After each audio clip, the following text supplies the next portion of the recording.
నేను ఏమడిగాను మిమ్మల్ని? మీరు ఏం చేయమంటే అదేగా చేసింది. మీరు చూపించింది నా మీద జాలి. నేను అభిమానంతో ఉన్నాను మీ పార్టీలో, మీతో కలిసికట్టుగా ఉందామని చెప్పని, కలిసికట్టు ప్రయాణం చేద్దామని చెప్పని. కానీ మీరు ఎవడైనా నా కిందోడే, నేనే సర్వం, నేను చెప్పిందే వేదం. మీ పార్టీలో మీ మాట వేదం కాదంటలేదు, కానీ ఒక్కొక్కరికి ఒక అభిప్రాయం ఉంటుందని చెప్పని కూడా కనీసం తీసుకోలేని పరిస్థితుల్లో మీరున్నారు. అసలు అది వచ్చారు ఏంటి, అది ఎమ్మెల్సీ ఇస్తా అన్నారు. నాకు అది ఎవరు స్టేట్మెంట్ ఇచ్చారు. అది పెద్దలు మాట్లాడారు, రకరకాలు వచ్చి సంప్రదింపులు జరిపారని చెప్పని.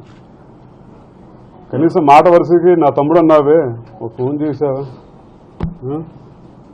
నీకు అది కూడా అంత కూడా పనికిరాని వాళ్ళు అయిపోయాను. అసలు అది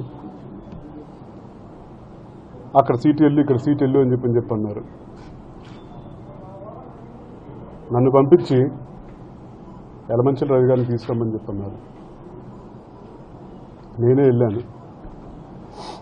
నేనే వెళ్ళి మాట్లాడి ఆయన బుజ్జగించి, సరే ఆయన దీంట్లో అధికారం పార్టీలో ఉన్నా సరే ఒక వ్యక్తి కింద గౌరవించి, నాకు ఎప్పటి నుంచో ఉన్న సాన్నిధ్యంతో మాట గౌరవించి వచ్చారు దీంట్లోకి. నువ్వు అక్కడికి వెళ్ళి ఇక్కడికి వెళ్ళి నన్ను పంపించి మాటలు తీసుకుని చెప్పింది. ఇట్టెళ్ళు అట్టెళ్ళు ఇట్టెళ్ళు అట్టెళ్ళు. దానికి కూడా మేము బాధపడలేదు, సీట్ ఇవ్వనందుకు కూడా బాధపడలేదు.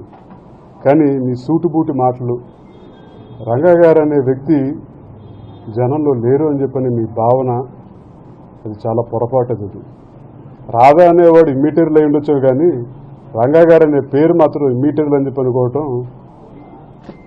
అది మీకు అది తెలుగులో కూడా ఏం చెప్పాలో నాకైతే అర్థం కావట్లేదు. అది మీ విజ్ఞతగా వదిలేస్తా ఉన్నాను. వార్తావాణి న్యూస్ ఛానల్ ఎప్పటికప్పుడు రాజకీయ, సినీ విశేషాలు, స్పోర్ట్స్ మరియు సాంకేతిక పరమైన మరెన్నో విషయాలను మన ముందుకు తెస్తుంది. మరింత సమాచారం కొరకు వార్తావాణి న్యూస్ ఛానల్ ని సబ్స్క్రైబ్ చేయండి.